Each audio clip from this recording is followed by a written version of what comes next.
Jacob Milton বাংলাদেশের বিভিন্ন প্রেক্ষাপট নিয়ে যখন কথাবার্তাগুলো বলি, আমি প্রতিনিয়ত বলে যাই আপনারা এটা ঠিক করেন, আপনারা ওটা ঠিক করেন, কিন্তু আমার কথা ওই কথাই থেকে বাংলাদেশের কোনো শমী কায়সাররা যেভাবে সম্পর্ক করে, যেভাবে পান্না কায়সাররা সম্পর্ক করে, যেভাবে রুমিন ফারহানারা সম্পর্ক করে, যেভাবে সামা ওবায়েদরা সম্পর্ক করে, ঠিক ওইভাবে যদি গুপ্তচর বিরোধী আইন থাকে তাইলে আমাদের দেশের মহিলারা ইন্ডিয়ান লোকজনদেরকে দেখলে কেলাইয়া কেলাইয়া তাদের নায়ক নায়িকা গায়কদের সাথে ক্যালকাটায় যাইয়া শুয়ে পড়ে। বাংলাদেশে অনতি বিলম্বে গুপ্তচর বিরোধী আইন তৈরি করা হোক এবং এখানে একটা স্পেশাল অ্যাক্ট তৈরি করা হোক। ভারতের হয়ে যারা গুপ্তচর বৃত্তি করবে তাদের জন্য একটা স্পেশাল প্রভিশন তৈরি করা হোক যে তাদেরকে সিভিল কোর্টে বিচার করা হবে না, তাদেরকে মিলিটারি ট্রাইব্যুনালে বিচারের মুখোমুখি করা হবে এবং তার সর্বোচ্চ সাজা হবে মৃত্যুদণ্ড আর সর্বনিম্ন সাজা হবে যাবজ্জীবন কারাদণ্ড উইদাউট হ্যাভিং এনি ফেরো।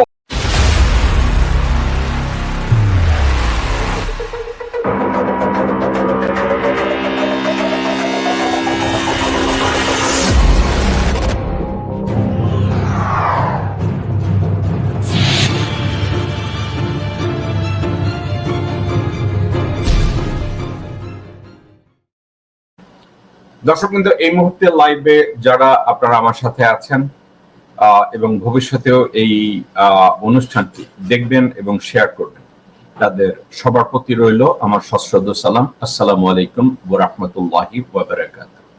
অন্য ধর্মাবলম্বী ভাই ও বোনেরা, আপনাদের প্রতিও রইল আমার আন্তরিক ভালোবাসা এবং দেশপ্রেমের শুভেচ্ছা। হোপফুলি আপনারাও সবাই ভালো আছেন। দর্শক কিন্তু আজকের আসুন আমরা একটু গল্প করি। গল্পটা এমন কতগুলো বিষয় নিয়ে আমি গল্প করতে চাই আপনাদের সাথে, যে বিষয়গুলো কখনো আমরা চিন্তা করি নাই, যে বিষয়গুলোকে আমরা কখনো সিরিয়াসলি নেই নাই, যে বিষয়গুলোর উপরে আমরা কখনো মনে করি নাই যে এই বিষয়গুলো আমাদের দেশের জন্য, আমাদের সমাজের জন্য এবং আমাদের গভর্নিং পলিসিতে ইম্পর্টেন্ট। কিন্তু সাবজেক্টগুলো এতটাই অঙ্গাঙ্গিভাবে জড়িত যে আমরা চাইলেও এই বিষয়গুলোকে এড়াতে পারি না, অথচ আমরা বুঝে নেই যে সবকিছু ঠিক আছে। আমি কোথা থেকে গল্পটা শুরু করব? আমি শুরু করতে চাই ইরানের যুদ্ধ থেকে। আমি আজকের আলোচনাটা আমি শুরু করতে চাই। অনেকে আমাকে জিজ্ঞাসা করেছেন, আমাকে ব্যক্তিগতভাবে রিকোয়েস্ট করেছেন যে ভাই ইরানের যুদ্ধের উপরে আপনি কিছু বলেন বা ভিডিও বানান। আমি জানি অনেক লোকজনরা এটা নিয়ে এই ইরানের যুদ্ধ নিয়ে অনলাইনে বিভিন্ন সময় বিভিন্ন কথাবার্তা বলেছে। আমি খুব একটা ইন্টারেস্ট দেখাই না এটা নিয়ে কথা বলার জন্য, কারণ আমাদের দুর্বলতাগুলো অঙ্গাঙ্গিভাবে এতই জড়িত যে আমি এগুলো নিয়ে কথা বলতে গেলে আমি লজ্জা পাই, রীতিমতো লজ্জা পাই। আপনারা বলবেন যে কেন লজ্জা পান? সাবজেক্টটাই আল্লাহর অনেক রহমত যে আমরা সবাই মুসলমান, মানে আমরা আমাদের দেশের 90% 91% আমরা জনগোষ্ঠী মুসলমান এবং আমি কখনো এটা চিন্তা করি নাই এমুকে শিয়া, অমুকে সুন্নি, অমুকে অমুক, অমুকে তেমুক, এগুলো আমি কখনো চিন্তা করি নাই।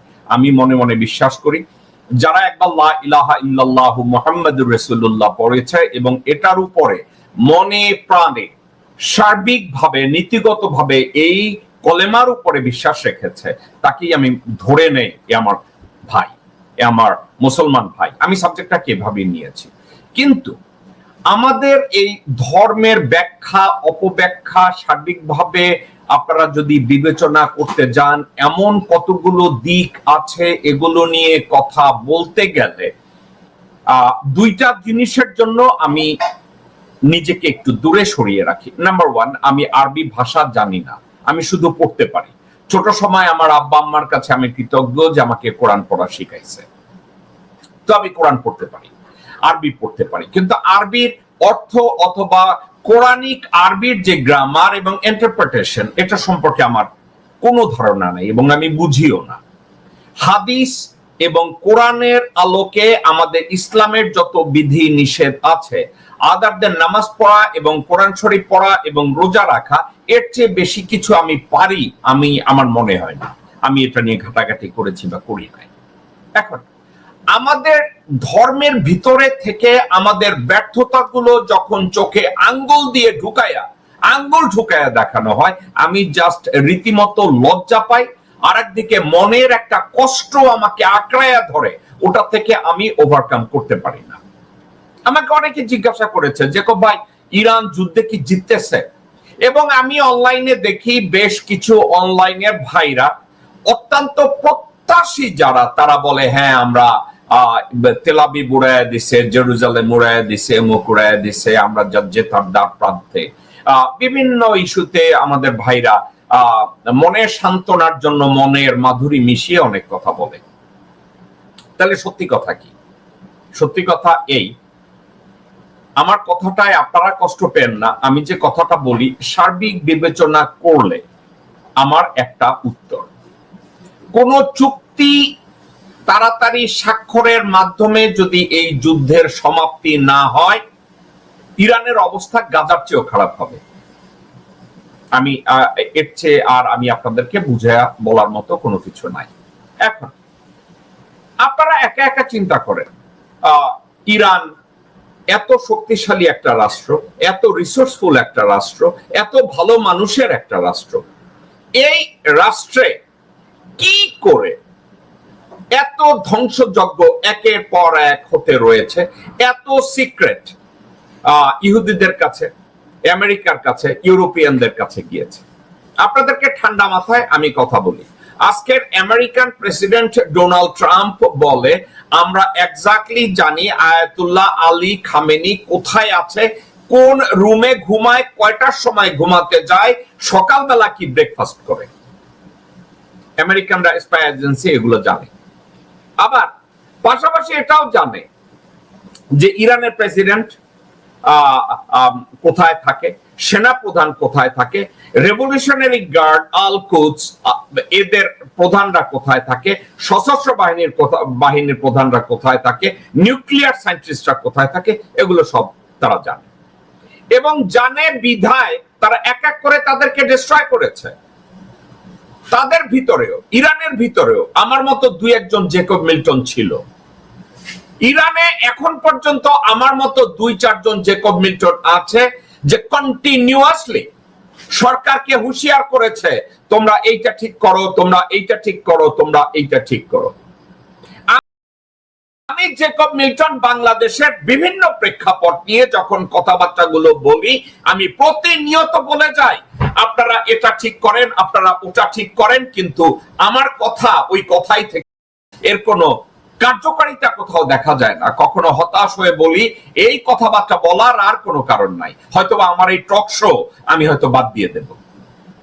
আপনাদেরকে আমি ঠান্ডা মাথায় যদি এই কথাগুলো বলি, আমি কন্টিনিউয়াসলি আমি বাংলাদেশের বিভিন্ন ইস্যুতে যেই অনেক কথা বলছি, অনলাইনে অ্যাক্টিভিস্টরা অনেকরে ভালো ভালো কথা বলে, কিন্তু আমি স্পেসিফিক দেশের ফাউন্ডেশনের ক্ষেত্রে, স্ট্রাকচারাল মিস্টেকের ক্ষেত্রে, আমাদের সরকারের কতগুলো নীতির ক্ষেত্রে আমি যখন স্পেসিফিক সমালোচনা করি, এটা নিয়ে কেউ কথা বলে না। একেবারে স্পেসিফিক অনলাইন অ্যাক্টিভিস্টদের ভিতরে কোন অ্যাক্টিভিস্টরা এই সাবজেক্টগুলো টাচ করে না। দর্শকবৃন্দ, আমি যদি আপনাদেরকে জিজ্ঞাসা করি অনলাইন অ্যাক্টিভিস্ট যারা আছে তাদের দৃষ্টি আকর্ষণ করে আমি যদি একটা কথা বলি, আপনারা কি জানেন যে বাংলাদেশে অ্যান্টাই স্পাই ল, গুপ্তচর বিরোধী আইন বাংলাদেশে কি আছে? মানে আপনারা অনলাইনে যারা অ্যাক্টিভিজম করেন, আমেরিকায় বসে করেন, ইউরোপে বসে করেন, বাংলাদেশে বসে করেন, বিভিন্ন জায়গায় করেন, আপনাদেরকে আমি জিজ্ঞাসা করি আপনারা কি জানেন যে বাংলাদেশে গুপ্তচর বিরোধী আইন আছে কিনা? এবং আইন যদি থাকে এটাকে কবে পাশ করা হয়েছে, এটার সর্বোচ্চ সাজা কি, মিনিমাম সাজা কি, ম্যাক্সিমাম সাজা কি, মিডিয়াম সাজা কি, এটা সম্পর্কে আপনাদের কারো কি কোনো ধারণা আছে? এটা নিয়ে কখনো কোথাও আলোচনা দেখেছেন? মিলিটারি অফিসিয়ালদের আলোচনা দেখেছেন? পুলিশ অফিসিয়ালদের আচার আচরণ কথাবার্তায় কখনো পেয়েছেন? নাই, হয় নাই। আপনারা মজার কথা শুনলে আকাশ থেকে পড়বেন। গুপ্তচর বিরোধী আইনের মোড়কে জনগণকে সাপ্রেস করার জন্য ডিজিটাল সিকিউরিটি আইন পাশ করেছিল হাসিনা শেখ। আমি হাসবো না কাঁদবো না মারা যাব? বাংলাদেশে যে ডিজিটাল সিকিউরিটি অ্যাক্ট হাসিনা তৈরি করেছিল বিএনপি, জামাত এবং ভিন্ন মতাবলম্বীদের অ্যারেস্ট করে, অত্যাচার করে মেরে ফেলার জন্য, ওইটাকে কোনোভাবে চিন্তা করা যায় যে গুপ্তচর বিরোধী আইন। কিন্তু মজার কথা কি জানেন? বাংলাদেশে গুপ্তচর বিরোধী কোনো আইন নাই। এখন অনেকে বলতে কেন এই আইনের ধারা এইটা আছে, ওই আইনের ধারা এইটা আছে, সত্যিকার অর্থে সাবজেক্টটা নাই। এখন আপনারা হঠাৎ করে বলবেন যে ভাই, আমাদের দেশের বর্তমান প্রেক্ষাপটে হঠাৎ আপনি গুপ্তচর বিরোধী আইন কেন নিয়ে আসলেন? এখানেই আমার গল্পটা। আমার গল্পটা এখানে দর্শকবৃন্দ, একটু মনোযোগ দিয়ে গল্পটা যদি শুনেন, কিছু জানবেন, বুঝবেন, অনুধাবন করবেন এবং এগুলো নিয়ে আমার এই কনভারসেশনটা মানুষের সাথে শেয়ার করবেন। দর্শকবৃন্দ, একটা মহিলা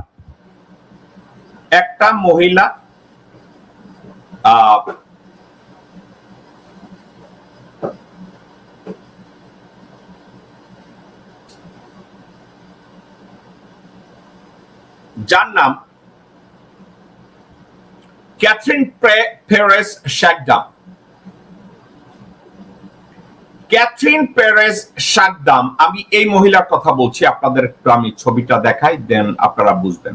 এই মহিলা ক্যাথরিন পেরেস শাকদাম, এই মহিলা একজন ইহুদি ধর্মাবলম্বী। উনি ফ্রান্সে জন্মগ্রহণ করেছেন এবং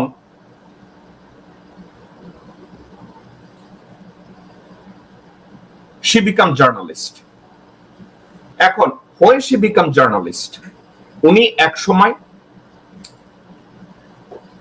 ইউনাইটেড নেশনসে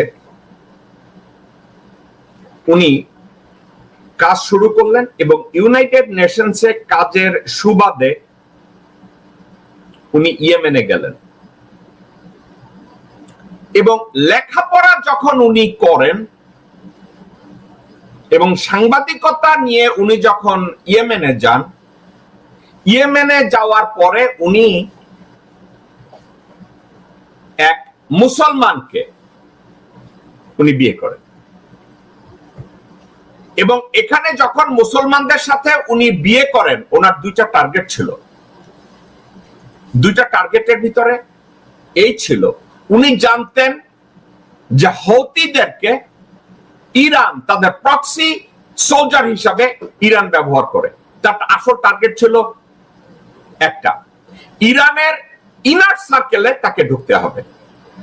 ইরানের ইনার সার্কেলে ঢুকতে গেলে ক্যাথরিন পেরেস শাকদাম মুসলমানদেরকে বিয়ে করে যে হৌতিদের একজন কমান্ডার, তাদের সাথে সম্পর্ক তৈরি করেছে এবং করার পরে হুতিরা ওখানে ইরানের প্যারামিলিটারি অথবা কমান্ডার হিসাবে, রেভলিউশনারি গার্ড হিসাবে তারা ওখানে কি কাজ করে এটাকে স্টাডি করছে। করার পরে সে এগুলো জানা শোনা সবকিছুর পরে সে আরো চিন্তা করছে আরো ক্লোজে কিভাবে যাওয়া যায়। এই ক্যাথরিন পেরেস শাকদাম লন্ডনে গেছে।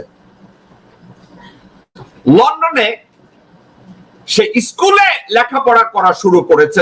অন্য একটা বিষয়, যখন ওখানে লেখাপড়া করতে গেছে, মোসাদ এবং সিআইএ তাকে জানিয়েছে, ওই স্কুলটাই পাঠিয়েছে যে স্কুলে একজন বিখ্যাত ইরানি কর্মকর্তার মেয়ে লেখাপড়া করে।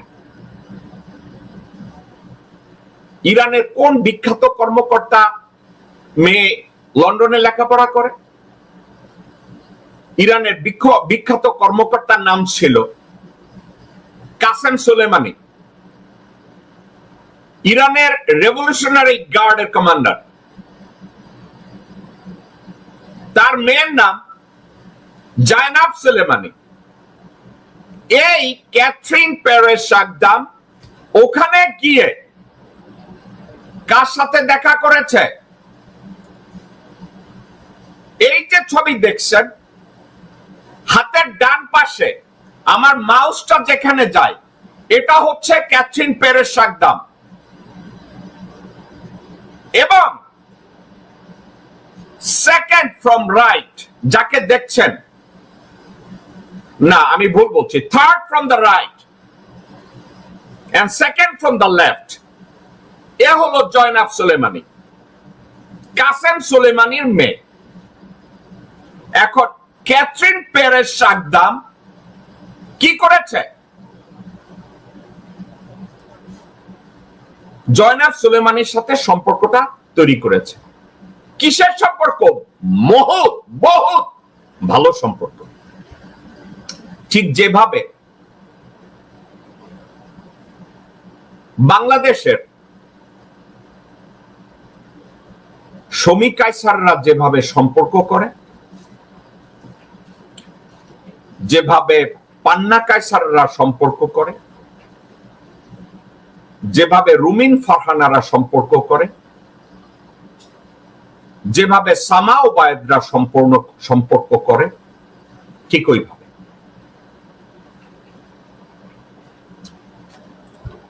তো একটু তাকিয়ে দেখেন, হাতের বাঁ পাশে হচ্ছে কাসেম সুলেমানি আর হাতের ডান পাশে হচ্ছে তার মেয়ে জয়নাব সুলেমানি।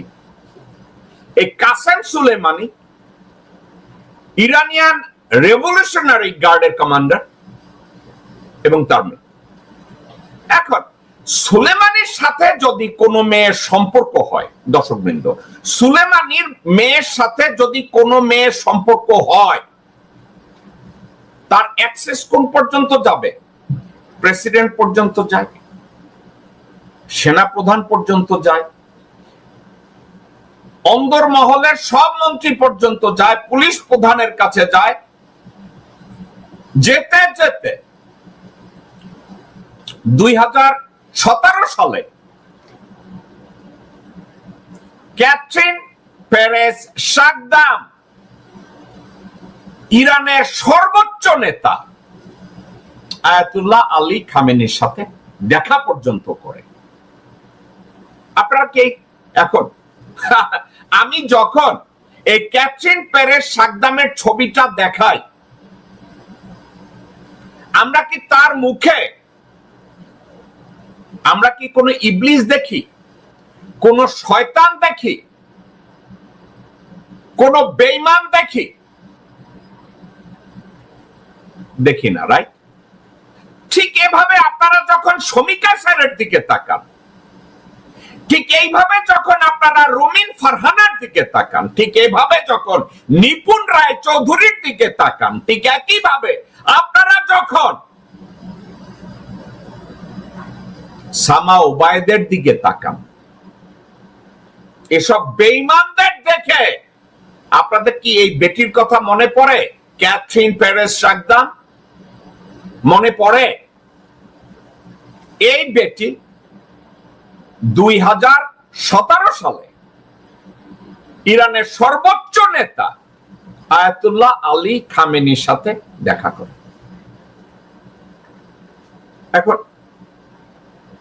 শুধু কি দেখা করেছে তা কিন্তু ঠিক না, সে ইরানের ধ্বংসযজ্ঞ শুরু করেছে। 2014-15 থেকে সে ধ্বংসযজ্ঞ শুরু করেছে। ইরানে আমার মতো দুই একজন জেকব মিল্টন এই ক্যাথরিন পেরেস সাগদাম সম্পর্কে ইরানি রেজিমকে হুঁশিয়ার করেছে, বলেছে তোমাদের ভিতরে জুজু ঢুকেছে, তোমরা কেয়ারফুল হও।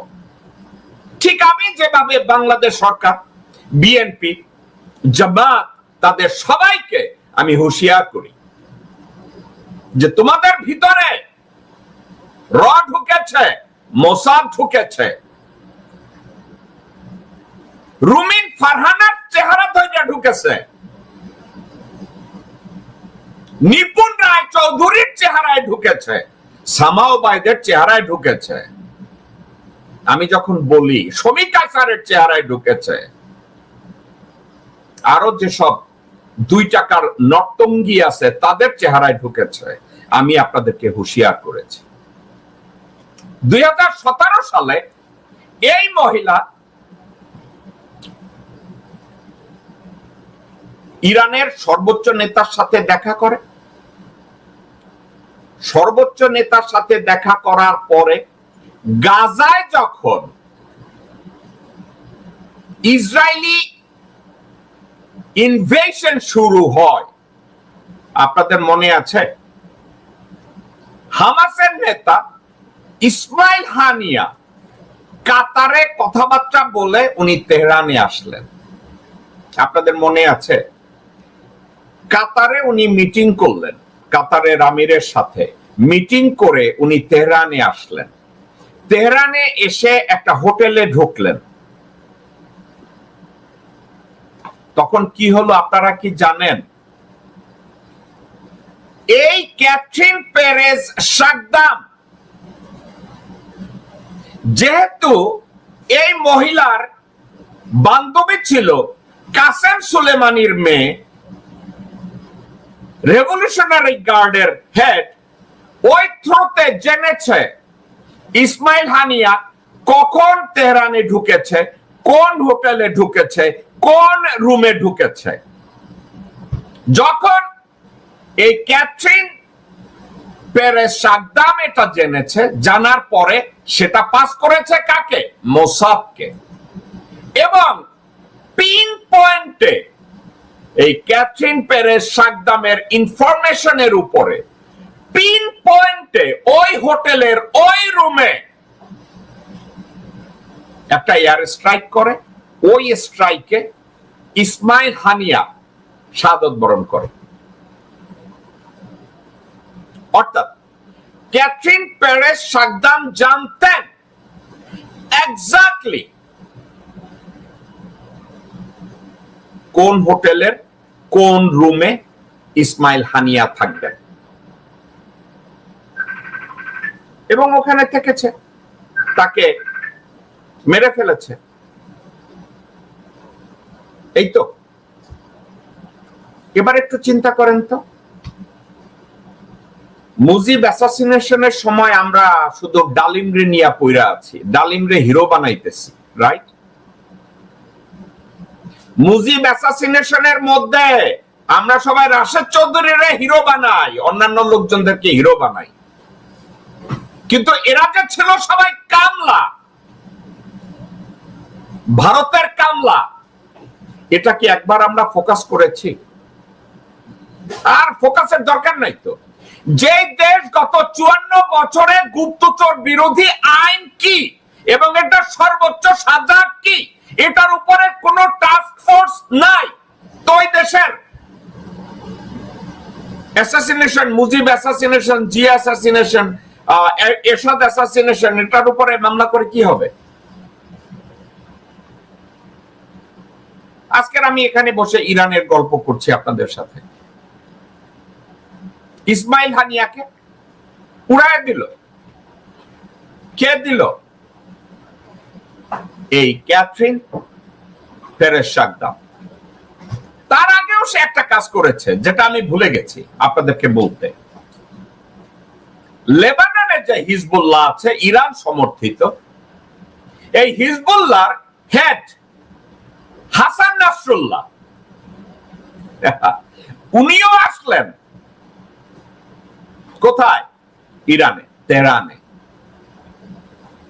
এবং ওই same Catherine Perez Shakdam, Qasem Soleimani সহ মন্ত্রী, পুলিশ, এমপি সবার কাছ থেকে তথ্য সংগ্রহ করে হাসান নাসরুল্লাহ কোন হোটেলের, কোথায় উঠেছে, কিভাবে উঠেছে, রুম নাম্বার কত, সব জেনেছে এবং মোসাদকে জানিয়েছে।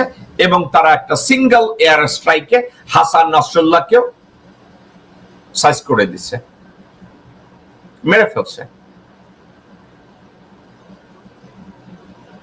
একজন মহিলা।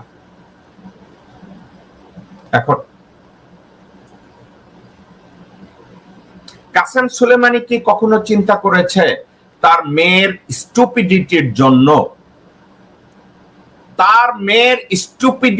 জন্য, একটা দেশের অবস্থা কত ভয়াবহ হতে পারে? মুজিব শেখ কখনো চিন্তা করেছে তার আত্মীয় স্বজন, সন্তান, স্ত্রীদের দ্বারা দেশের কত জঘন্য ক্ষতি হতে পারে? একবারও কি কেউ চিন্তা করেছে? এই বাবা কি চিন্তা করেছে তার মেয়ে তার মৃত্যুর কারণ হয়ে দাঁড়াবে? চিন্তা করেছে? একবারও আলাপ আলোচনা করেছে? কাসেম সুলেমানি কি একবারও চিন্তা করেছে? করে নাই, একবারও চিন্তা করে নাই। কেন করে নাই জানেন? একটা কারণে, কারণ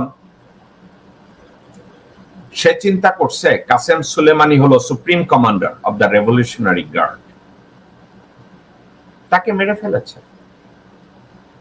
তার জন্য গেল ইসমাইল হানিয়া, গেল হাসান নাসরুল্লাহ, গেল ক্যাথরিন পেরেজ সাকদাম, তখনও সবার সাথে মুতা, ওইখানে একটা সংক্ষিপ্ত বিবাহ যেটা ইরানে লিগাল, এক রাতের বিবাহ, ওইটা কইরা যার যার কাছে যায়। এই ক্যাথরিন পেরেজ সাকদাম যার যার কাছে গিয়ে বলতো, মোল্লাদের কাছে গিয়ে বলতো, আমি ইসলাম সম্পর্কে জানতে চাই, আমি ইসলামের প্রতি অনুরাগী, আমাকে একটু শেখান। যার সবগুলো ছিল ড্রামা। এরপরে কি হয়েছে শুনতে চান? এরপরে ইরানের প্রেসিডেন্ট ইব্রাহিম রাইসি, সে কখন হেলিকপ্টারে যাবে, কোথায় যাবে, কি করবে, এই সম্পর্কে তথ্য পাচার করে দেয়। ইব্রাহিম রাইসিকে ওই প্লেনে ড্রোন অ্যাটাকে চারিদিক থেকে ইব্রাহিম রাইসিকে হত্যা করা হয়। ইরানের প্রেসিডেন্ট, যার সাথে সাকদাম 4 বার দেখা করেছে। এখন Ebrahim Raisi, president of Iran, কেন সন্দেহ করবে এই মেয়েকে, এই মহিলাকে?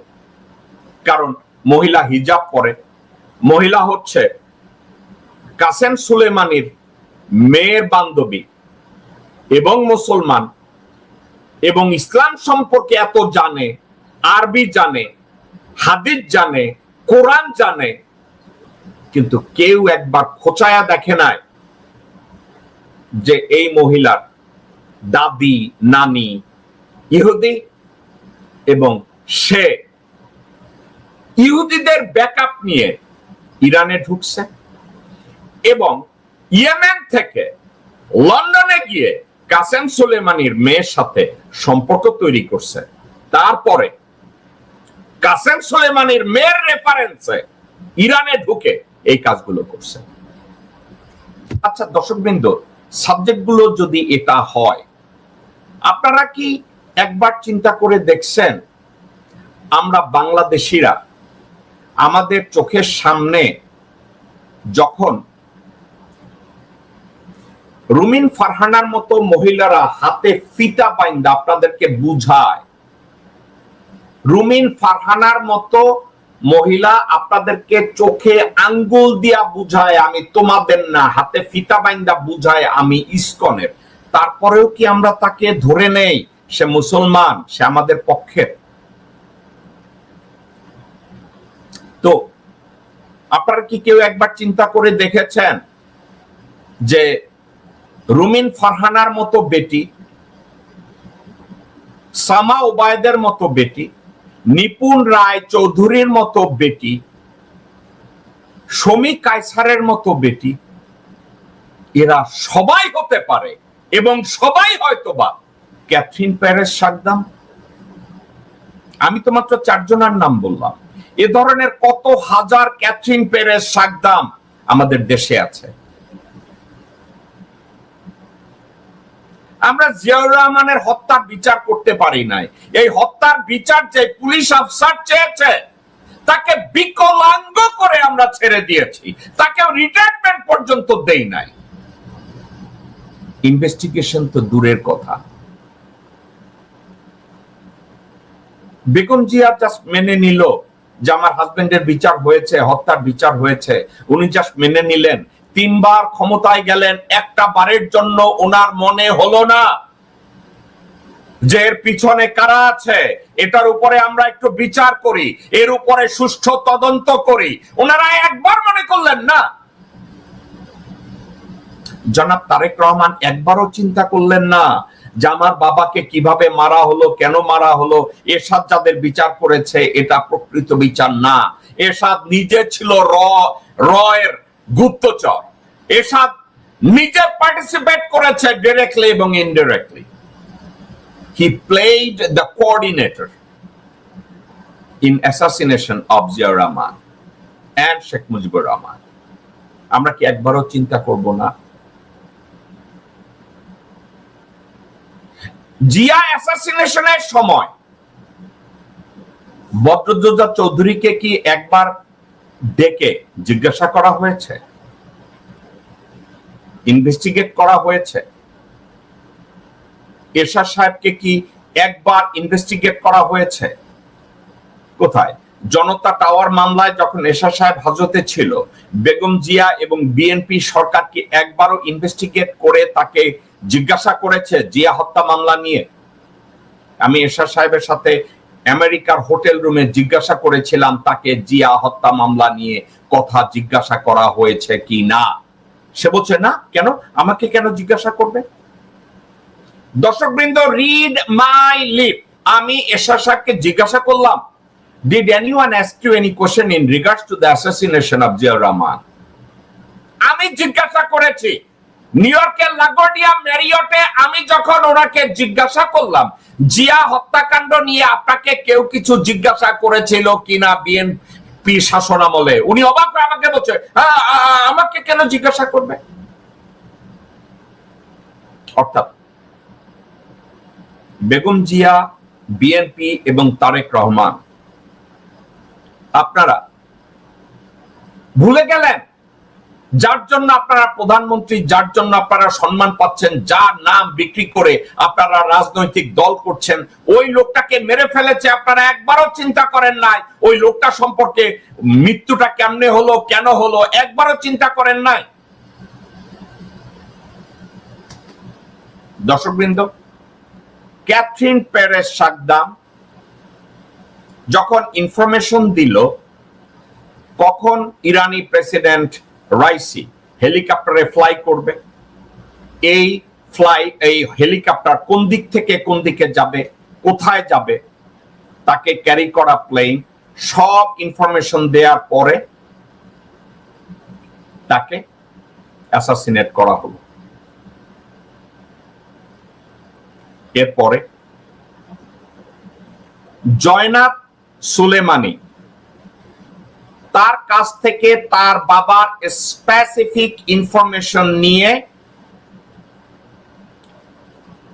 জয়নাব সুলেমানি মেয়ের কাছ থেকে বাবার স্পেসিফিক লোকেশন নিয়ে মোসাদকে জানানো হলো এবং মোসাদ একটা টিপ দিয়ে কাসেম সুলেমানিকেই খুন করে ফেলল।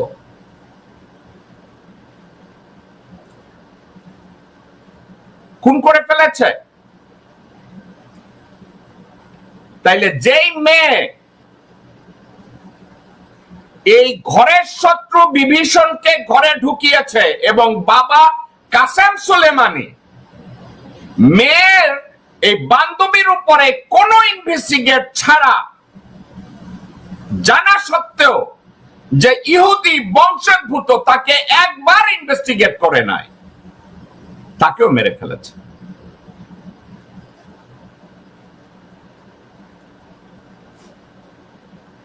এখন যেই এক মহিলা প্রেসিডেন্টের সাথে দেখা করে প্রধানমন্ত্রীর সাথে দেখা করে, দেশের সর্বোচ্চ নেতার সাথে দেখা করে, এবং সেটা সে আবার অ্যাডমিট করে বলে, হাউ আই মেট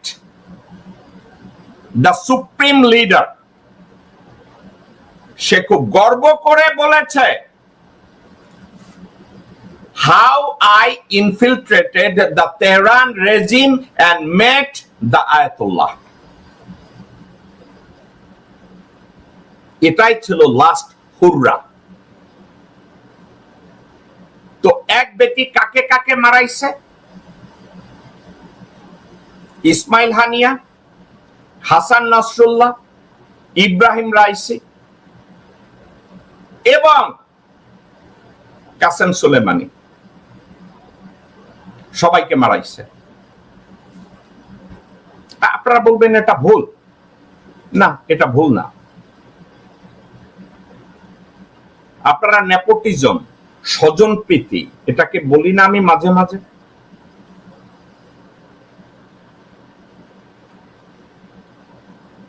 তারেক রহমান চিন্তা করে আমার বউয়ের বান্ধবী, এরা তো হইতে পারে না। বাংলাদেশের পররাষ্ট্র সচিব চিন্তা করে আমার মেয়ের বান্ধবী, এরা তো হইতে পারে না। বিজিবির ডিজি সে মনে করে আমার বউয়ের বান্ধবী অথবা আমার মেয়ের ক্লাসমেট, এরা তো খারাপ হতে পারে না। বাংলাদেশের আনসার ভিডিপির ডিজি চিন্তা করে আমার ছেলের বন্ধু, এরা তো হইতে পারে না। স্বরাষ্ট্রমন্ত্রী মনে করবে আমার নাতির বন্ধু, এরা তো হইতে পারে না। কিন্তু কমন একটা কথা, বাংলাদেশে কতটা পরিবারে ক্যাথরিন পেরেজ সাকদাম ঢুকেছে বিভিন্ন নামে, বিভিন্ন চেহারায়, কখনো প্রেমিক হয়ে, কখনো বউ হয়ে, কখনো ফেলো মুসলিম হয়ে, কখনো বন্ধু হয়ে, কখনো বান্ধবী হয়ে। কত হাজার বা কত লক্ষ ঢুকেছে গত 17 বছরে, গত 54 বছরে। আমার এই দুর্ভাগ্যের দেশ এত আইন করেছে, এত সংবিধান করেছে, কিন্তু একটা গুপ্তচর বিরোধী আইন এবং তার সাজা, এটা নিয়ে আমরা একটা আইন তৈরি করতে পারি নাই। একটা কথা আপনাদেরকে আমি বলি, আমেরিকায় গুপ্তচর বিরোধী আইন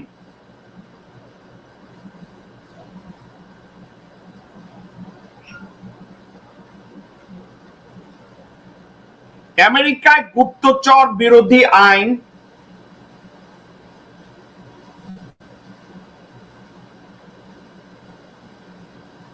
তৈরি করা হয়েছে 1917 সালে। It was enacted during World War I to prohibit obtaining, recording, copying information relating to national defense with the intent to harm US or aid a foreign nation. While primarily focused on espionage, it's also been used to prosecute leaks of government information. বাংলাদেশে এ ধরনের কোন আইন exist করে না। কেন করে না জানেন? সংবিধানে ওই ধরনের কোনো কিছু নাই। কেন জানেন? সংবিধানটা তো তৈরি করা হয়েছে প্রেসিডেন্ট বা সরকার প্রধানকে রাজা হিসাবে বিবেচনা করে এবং ভারতকে আমাদের বউ বা স্বামী হিসাবে ব্যবহার করে তাদের সাথে সহাবস্থান করব। সেখানে তাদের আবার এন্টাই মানে গুপ্তচর থাকবে কেন? গুপ্তচর বিরোধী আইনের দরকারটা কি?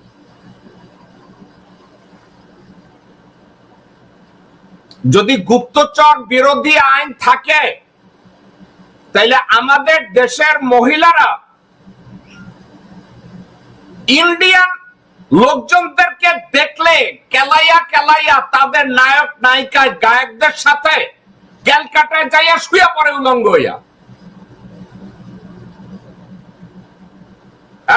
দেশের সাবিনা ইয়াসমিনরা আছে, শমী কায়সারেরা আছে, রুমিন ফারহানারা আছে, সপ্তাহে 11 বার ব্যাংককে ট্রিপ দিবে আর দিনে 2 বার দিল্লি ট্রিপ দিবে, বোম্বে ট্রিপ দিবে, খ্যাপ বাইরে আসবে। এরা সবাই যদি ক্যাথরিন প্যারিস সাকদাম হয়, তাদেরকে বিচার কেমনে করবেন আপনারা? দর্শকবৃন্দ, আমি 2017 সালের 8ই এপ্রিল ভারতের সাথে হাসিনা শেখের সামরিক মেমোরেন্ডাম অফ আন্ডারস্ট্যান্ডিং সিগনেচার হওয়ার পরে আমি একটা কথা কন্টিনিউয়াসলি বলেছি, আজও বলছি, যে বাংলাদেশের বর্ডার সিকিউরিটি আমাদের বিজিবি বা বিডিআর দিয়ে যেন করা না হয়। আমি একটা বর্ডার সিকিউরিটি অ্যাক্টের নাম দিয়ে আমি বলেছিলাম আমেরিকা, চায়না অথবা টার্কি,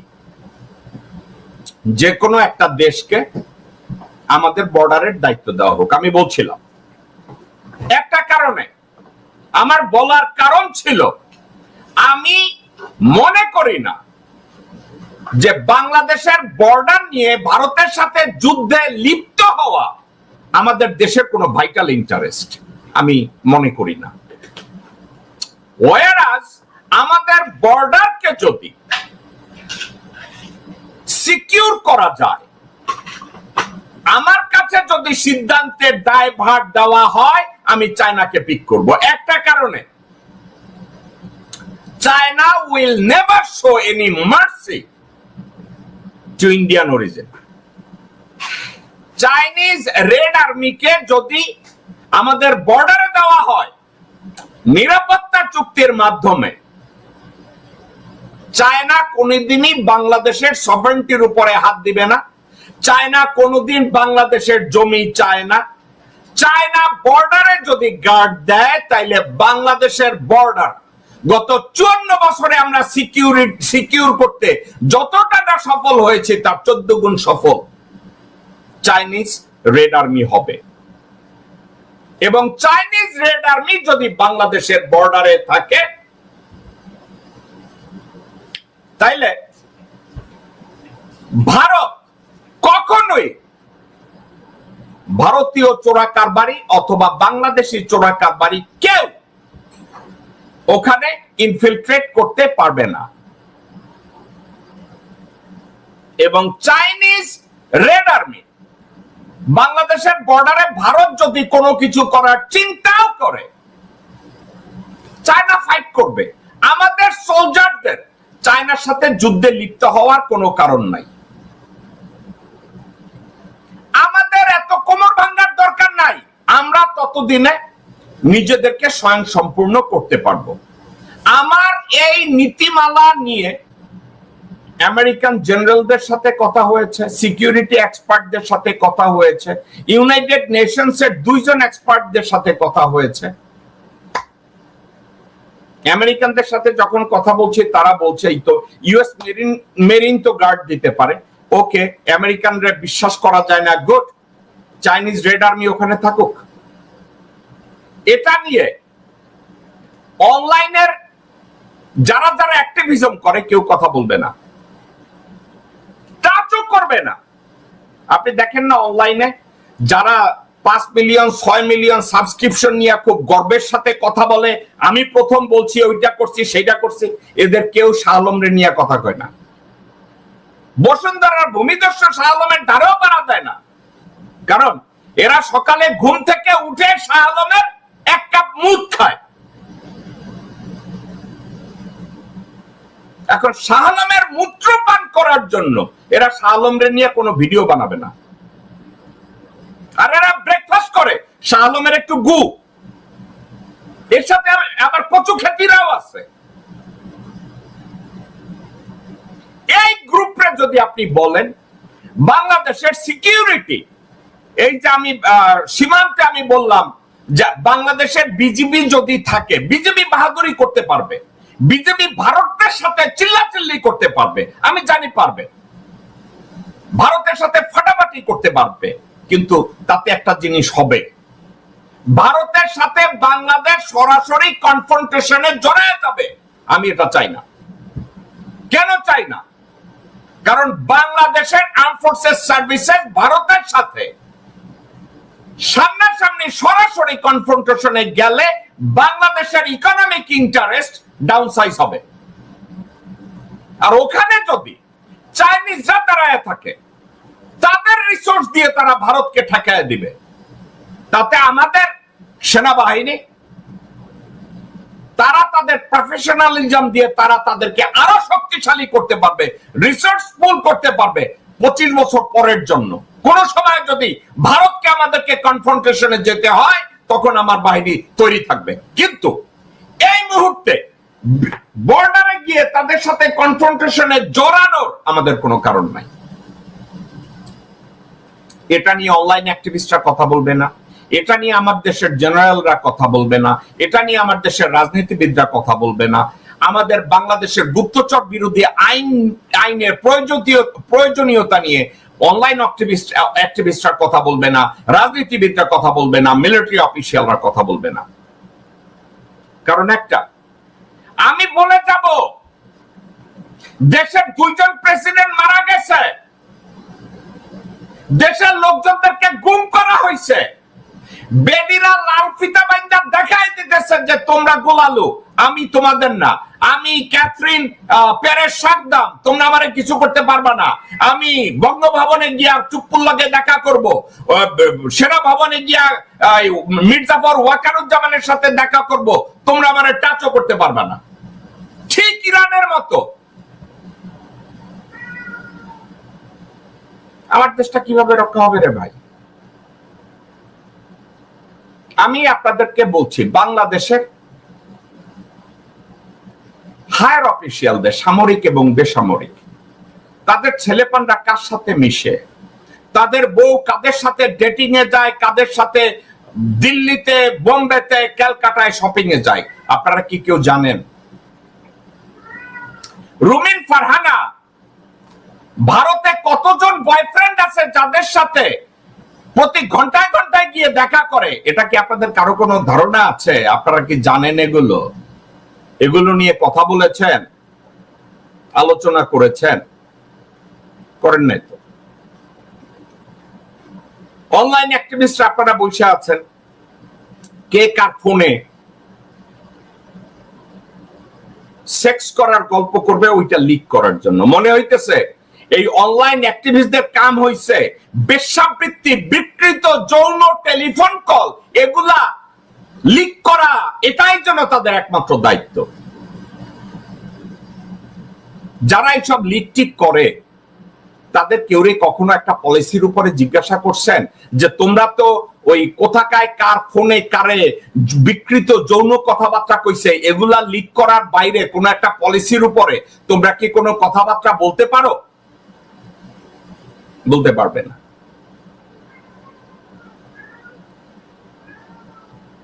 আমি আরো একটা জিনিস অবাক হই, বাংলাদেশে আমাকে অনেকে বলে যে ভাই শাহ আলমরে অ্যারেস্ট করতেছে না কেন? ওই বসুন্ধরার ভূমিদস্যু এবং প্রস্টিটিউট এই শাহ আলমকে কেন গ্রেফতার করতেছে না? আহমেদ আকবর সুবাহান, আনভিরকে কেন গ্রেফতার করতেছে না? সানভীরকে কেন গ্রেফতার করতেছে না? তো আমি বললাম গ্রেফতার কি করে করবে? সব নিরাপত্তা বাহিনী, আর্মি, সশস্ত্র বাহিনী, এইটা পুরা নিয়ন্ত্রণে যার মির্জাফর ওয়াকার, এই ওয়াকারের আশীর্বাদ হচ্ছে এই শাহ আলম, তো তাকে গ্রেফতার করবে কেন? এখন অনলাইন অ্যাক্টিভিস্টদের ভিতরে ওয়াকারের প্রেমে জুলেখা হইয়া গেছে। এরা 2 দিন পর পর ওয়াকারের গ্লোরিফাই কইরা আকাশ পর্যন্ত নিয়ে যায়, আর ঠিক তারাই আবার পরের দিন উঠা শাহ আলমের বিচার চায়। আমি কি এদেরকে গান্ডু বলবো? এদেরকে অন্ধ বলবো? না এদেরকে গুমুট খাওয়া পাবলিক মনে করব? আমি নিজেও জানি না এদেরকে আমি কি ডাকবো। এখন আজকের আমি যে কথাটা প্রাইমারিলি বলতে চাচ্ছি, বাংলাদেশের আইনমন্ত্রী ডক্টর আসিফ নজরুল, বাংলাদেশের নিরাপত্তা উপদেষ্টা ডক্টর খলিলুর রহমান, আপনাদের দৃষ্টি আকর্ষণ করে আমি একটা কথা বলি, বাংলাদেশে কি গুপ্তচর বিরোধী আইন এটা নিয়ে আপনারা কখনো বিবেচনা করেছেন, চিন্তা করেছেন? আপনারা যে বিভিন্ন জায়গায় কমিশন করেছেন, এই কমিশনের মধ্যে, আইনের মধ্যে, বিচার মন্ত্রণালয়ের মধ্যে এই গুপ্তচর বিরোধী আইন নিয়ে কোথাও আপনাদের কোনো আলোচনা আপনারা করেছেন কিনা? আমার স্পেসিফিক দুইটা রিকোয়েস্ট আজকের। বাংলাদেশের সীমান্ত গার্ড, এটার উপরে একটা রিফর্ম আনা হোক। বাংলাদেশের সীমান্তে আমাদের বিজিবি থাকবে না, তাহলে বিজিবি লোকজনদের কি চাকরি যাবে? নো, চাকরি যাবে না, তাদেরকে আর্মির সাথে মার্জ করাইয়া দেওয়া হোক। অনতি বিলম্বে চায়না, টার্কি অথবা আমেরিকা, এই তিনটা কান্ট্রির যে কোনো একটা কান্ট্রির সাথে নিরাপত্তা চুক্তি করা হোক। এই চুক্তিটা করা হবে আমেরিকা সিঙ্গাপুর চুক্তির আদলে, আমেরিকা দক্ষিণ কোরিয়ার চুক্তির আদলে, আমেরিকা জাপান চুক্তির আদলে, আমেরিকা তাইওয়ান চুক্তির আদলে নিরাপত্তা চুক্তি করা হবে। যদি করা হয়, ওই রাষ্ট্র বাংলাদেশের সার্বভৌমত্বের উপরে হাত দিবে না, বাংলাদেশের ইন্টারনাল এবং এক্সটার্নাল অ্যাফেয়ার্সে হাত দিবে না। তাদের দায়িত্ব শুধুমাত্র বর্ডারকে নিয়ন্ত্রণ করা, বর্ডারকে সিকিউর করা। এটা প্রপোজাল। দ্বিতীয় প্রপোজাল, বাংলাদেশে অনতি বিলম্বে গুপ্তচর বিরোধী আইন তৈরি করা হোক এবং এখানে একটা স্পেশাল অ্যাক্ট তৈরি করা হোক। ভারতের হয়ে যারা গুপ্তচর বৃত্তি করবে তাদের জন্য একটা স্পেশাল প্রভিশন তৈরি করা হোক, যে তাদেরকে সিভিল কোর্টে বিচার করা হবে না, তাদেরকে মিলিটারি ট্রাইব্যুনালে বিচারের মুখোমুখি করা হবে এবং তার সর্বোচ্চ সাজা হবে মৃত্যুদণ্ড আর সর্বনিম্ন সাজা হবে যাবজ্জীবন কারাদণ্ড উইদাউট হ্যাভিং এনি প্যারোল। আজকে বাংলাদেশের অন্তর্বর্তীকালীন সরকারের উপরে আমি দুইটা দাবি জানাচ্ছি। নাম্বার ওয়ান, আমাকে যদি বলা হয় বর্তমান অন্তর্বর্তীকালীন সরকারের সুযোগ নাই কোন দেশের সাথে নিরাপত্তা চুক্তি করার, আমি বলবো ঐক্যমত্য কমিশনে এই চুক্তির বিরোধিতা যারা করবে তাদেরকে দেশদ্রোহী আখ্যা দিয়ে তাদের নাম ছেড়ে দেন। দুই, ভারতীয় গুপ্তচরদের বাংলাদেশে যদি চিহ্নিত করা হয় এবং ধরা হয় তাদেরকে স্পেশাল প্রভিশনে বিচার করা হবে, সেখানে কোনো সিভিল জাজমেন্ট হবে না। ভারতীয় গুপ্তচর বিরোধী আইন স্পেশাল অ্যাক্ট অনতি বিলম্বে তৈরি করা হোক, তাদের সর্বোচ্চ সাজা হবে এবং এই বিচার শুধু মিলিটারি ট্রাইব্যুনালে হবে এবং তাদের সর্বোচ্চ সাজা হবে ফায়ারিং স্কোয়াড অথবা সর্বনিম্ন সাজা হবে যাবজ্জীবন কারাদণ্ড উইদাউট প্যারোল।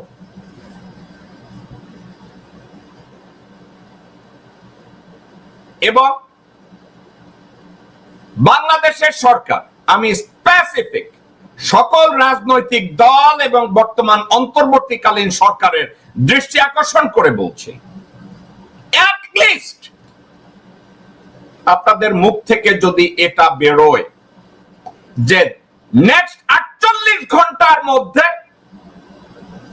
রয়ের অপারেটিভদেরকে আপনারা একটা অ্যামনেস্টি দিয়ে দেন যে বাংলাদেশ ছাড়ো, 48 ঘন্টা পরে রয়ের কোন অপারেটিভ বাংলাদেশে যদি গ্রেফতার হয় তাদেরকে মৃত্যুদণ্ড দেয়া হবে অথবা যাবজ্জীবন কারাদণ্ড without having any parole or there is no appeal or mercy option.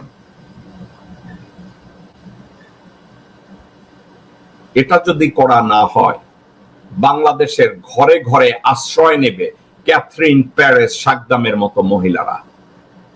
আপনার বউয়ের বান্ধবী হবে ক্যাথরিন প্যারেস সাকদাম, আপনার মেয়ের বান্ধবী হবে ক্যাথরিন প্যারেস সাকদাম, আপনার প্রেমিকা হবে ক্যাথরিন পেরেস সাকদাম, আপনার বউ হবে ক্যাথরিন পেরেস সাকদাম।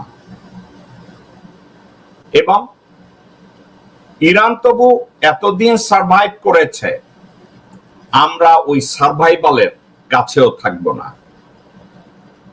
আজকের অন্য আর একটা বিষয়ে আপনাদেরকে আমি কথা বলতে চাচ্ছি। কত জঘন্য পর্যায়ে যেতে পারে গুপ্তচর বৃত্তি, আপনারা আকাশ থেকে পড়বেন। আপনারা জানেনও না দর্শকবৃন্দ, কত জঘন্য হতে পারে ক্যাথরিন পেরেস সাকদামরা এবং মোসাদ এবং র।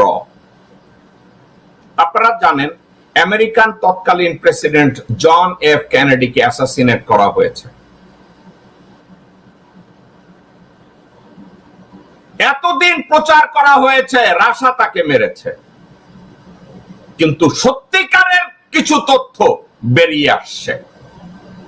আমি আপনাদেরকে ওই সত্যিকারের যে তথ্য, ওই তথ্যের ছোট্ট একটা অংশ আমি আপনাদের সাথে শেয়ার করব। এটা ইংরেজিতে, আপনারা যারা বুঝেন তাদের দায়িত্ব সবাইকে শেয়ার করা, এবং এই ছোট্ট ডকুমেন্টটা দেখার পরে আমি আপনাদেরকে বাংলায় ব্যাখ্যা করার চেষ্টা করব। মনোযোগ দিয়ে শুনুন, একটু ট্রাই করুন এই কনভারসেশনটা বোঝার জন্য।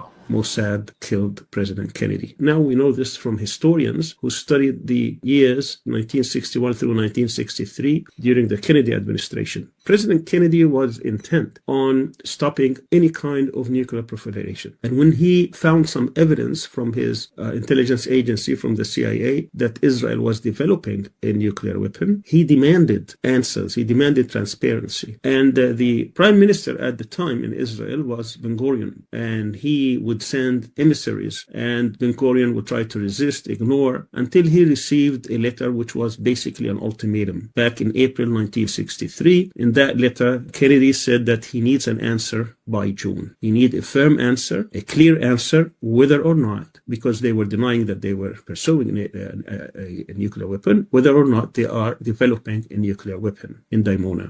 One day before that response was supposed to be delivered to Kennedy's envoy, Ben-Gurion resigned. And when he resigned, people think that he resigned for that reason. He did not want to confront the United States, and he did not want to admit having one, because he would have been under tremendous pressure to abandon that program. The successor of Ben-Gurion was Levi Eshkol, prime minister of Israel that came after Ben-Gurion. He tried to delay the response until he was also given another ultimatum in August. And guess what? By November, Kennedy was assassinated. Now, people ask whether there's a link between the assassination of President Kennedy and the development of nuclear weapons in Israel. Well, one of the most prominent experts in the world, his name is Martin Sandler, on Kennedy. He read every single page in the Kennedy archive. This is a person who devoted his whole life to study Kennedy, and he's authored so many books on Kennedy and the many things of the presidency of Kennedy. And he came this year with this conclusion. He says, and I'm quoting him, Mossad killed President Kennedy. And he has his own evidence that people can check and see whether or not it's credible. Many people now, many historians believe that is the case. দর্শকবৃন্দ, উনি বলেছেন কেনেডির কাছে CIA report করেছে যে Israel nuclear weapon তৈরি করছে। তখন ইসরায়েলের প্রধানমন্ত্রী ছিলেন বেন-গুরেন। তো কেনেডি অত্যন্ত রেগে গেছে এবং বেন-গুরেনের কাছে এক্সপ্লেনেশন চেয়েছে যে 2-3 দিনের ভিতরে আমাদেরকে এক্সপ্লেনেশন দাও হোয়েদার ইসরায়েল নিউক্লিয়ার ওয়েপন তৈরি করতেছে অথবা করতেছে না। বেন-গুরেন যে 3 দিন বা 4 দিন সময় পাইছে, তার শেষ দিন এই ব্যাখ্যা কেনেডি অ্যাডমিনিস্ট্রেশনকে না দিয়ে সে রিজাইন করছে। কেন জানেন? জন এফ কেনেডিকে সে কনফার্ম করতে চায় না, কারণ ওই সময় যদি কেনেডিকে রাগাইয়া দেওয়া হয় এবং এইটা নিয়ে যদি সঠিক উত্তর দেওয়া না হয়, কেনেডি আমেরিকা ইসরায়েলের উপরে অনেক কঠিন নিষেধাজ্ঞা আরোপ করবে। নতুন প্রধানমন্ত্রী এলো ইসরায়েলে এবং কেনেডি রাগ হয়ে গেলেন, তার কাছে আবার সময় দিলেন। কি সময় দিলেন? যে আগস্টের 31 তারিখের মধ্যে তাকে জবাবদিহি করতে হবে। কাকে? ইসরায়েলকে, আমেরিকার কাছে, যে তারা নিউক্লিয়ার ওয়েপন তৈরি করছে অথবা করছে না। মজার কথা, আগস্টের 31 তারিখ পর্যন্ত ইসরায়েলকে সময় দিয়েছিল American president John F Kennedy এটার ব্যাখ্যা দেওয়ার জন্য, কিন্তু সেপ্টেম্বরে জন এফ কেনেডিকে ডালাসে নৃশংসভাবে খুন করা হয়। এবং এর পিছনে যারা স্টাডি করেছে তারা আজকে 2 আর 2 4 মিলাচ্ছে যে কেনেডি অ্যাসাসিনেশনের সাথে মোসাদ জড়িত, মোসাদ এই কাজ করেছে। এখন আমরা যদি মোসাদের ক্যাথরিন পেরেস সাকদাম তাকে যদি আমরা ঘরের ভিতরে মেয়ের বান্ধবী ছেলের বান্ধবী হিসাবে ঢুকাই, রুমিন ফারহানার চেহারায় ক্যাথরিন সাকদামরে ঢুকাই, নিপুণ রায় চৌধুরীর চেহারায় সাকদামরে ঢুকাই, শমিকা স্যারের চেহারায় সাকদামরে ঢুকাই, এবং আমার দেশে যদি একের পর এক প্রেসিডেন্ট খুন হইতে থাকে এবং আমরা বিচার না করি এবং গুপ্তচর বিরোধী আইন তৈরি না করি এবং ভারতের গুপ্তচর বৃত্তির স্পেসিফিক রুল বাংলাদেশে ইনাক্ট না করি, শেখ মুজিবরে মারছে, জিয়ারে মারছে, এরশাদরে মারছে, আপনাকেও মারবে এবং ভবিষ্যতে সরকার প্রধান যারা আছে তাদেরকেও মারবে এবং বাংলাদেশের পরিস্থিতি গাজার চেয়েও খারাপ হবে। কারণ ওখানে ক্যাথরিন পেরেস সাকদামরা বৈশা রয়েছে আমাদেরকে ধ্বংস করার জন্য। দর্শকবৃন্দ, আজকে সর্বশেষ একটা কথা বলি। একজন প্যালেস্টাইনি মহিলা একটা প্রেস কনফারেন্সে গেছে, ওই কনফারেন্সে ইসরায়েলের প্রতিরক্ষা মন্ত্রী মোশে দায়ানের মুখোমুখি হয়েছে। মোশে দায়ানের মুখোমুখি যখন ওই মহিলা, প্যালেস্টাইনি মহিলা বসছে, ওই মোশে দায়ানের দিকে ওই কনফারেন্সে কত সুন্দরভাবে আর্টিকুলেট করে মোশে দায়ানকে চ্যালেঞ্জ করেছে তার অপকর্মের কথা একটু শুনুন এবং দেখুন।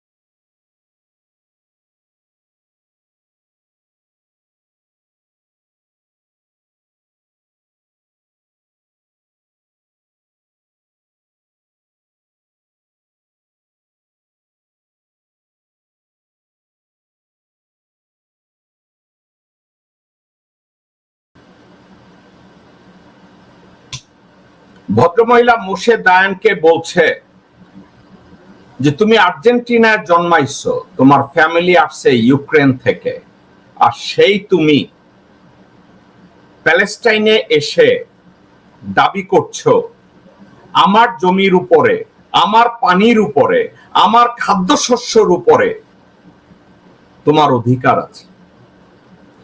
আসলে তোমার মতো লোকজনরা জাস্ট ঠিক, তোমরা চোর, তোমরা বদমাইশ, তোমরা হারামজাদা। আমাদের বাংলাদেশিরা যেদিন ভারতীয়দের মুখের সামনে বসে ঠিক এই কথাটা বলতে পারবে যে তোরা ভারতে জন্ম নেওয়া একটা শুয়োরের বাচ্চা, তোরা আমার জমিতে এসে আমার জমিতে খেয়ে আমার জমির উপরে টিউবওয়েল থেকে পানি নিয়ে, আমার নদীর থেকে পানি নিয়ে তোদের মধ্যে এমন একটা আচরণ জন্মেছে যে পুরা বাংলাদেশটাই যেন তোদের। তোরা জাস্ট চোর, তোরা জাস্ট হারামজাদা, তোরা জাস্ট খুনি, তোরা জাস্ট কুত্তার বাচ্চা হারামজাদা। এই মহিলার মতো আমরা বাংলাদেশিরা যেদিন বলতে পারবো এত সুন্দরভাবে আর্টিকুলেট করে, ওই দিন আমরা বাংলাদেশিরা সত্যিকারের সফলতা দেখতে পাব। দর্শকবৃন্দ, এই ছিল আমাদের শো। আগামীকালকে বৃহস্পতিবার প্যারিস থেকে আব্দুল্লাহ আল মামুন আমরাই বিকল্প নিয়ে কথা বলবেন আগামীকালকে, এবং শুক্রবারে এই বিষয় এবং অন্য নতুন কোনো বিষয়ে আমি আপনাদের সাথে আবার কথা বলবো। ওই দিন অন্য কাউকে সাথে নিয়ে আজকের সিকিউরিটি ইস্যু এবং এসপিওনাজ ল নিয়ে আমরা কথা বলবো। ততক্ষণ পর্যন্ত আমার জন্য আপনারা দোয়া করবেন এবং আমি আপনাদের জন্য দোয়া করি। আপনারা সবাই জন্য ভালো থাকেন, আমার দেশটার জন্য ভালো থাকে। সার্বিকভাবে আমরা যে যা করি ওই দেশটা আমাদের সবার, ওই দেশটাকে যে কোনো মূল্যে টিকিয়ে রাখতে হবে। বাংলাদেশ দীর্ঘজীবী হোক। আসসালামু আলাইকুম ওয়া রাহমাতুল্লাহি ওয়া বারাকাতুহু।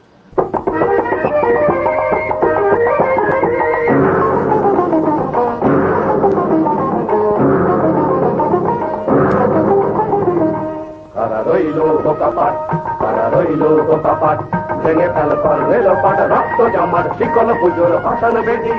ওরে ও তরুণ নিশান, ওরে ও তরুণ নিশান, বাজা তোর গলায় বিশাল ধ্বংস নিশান।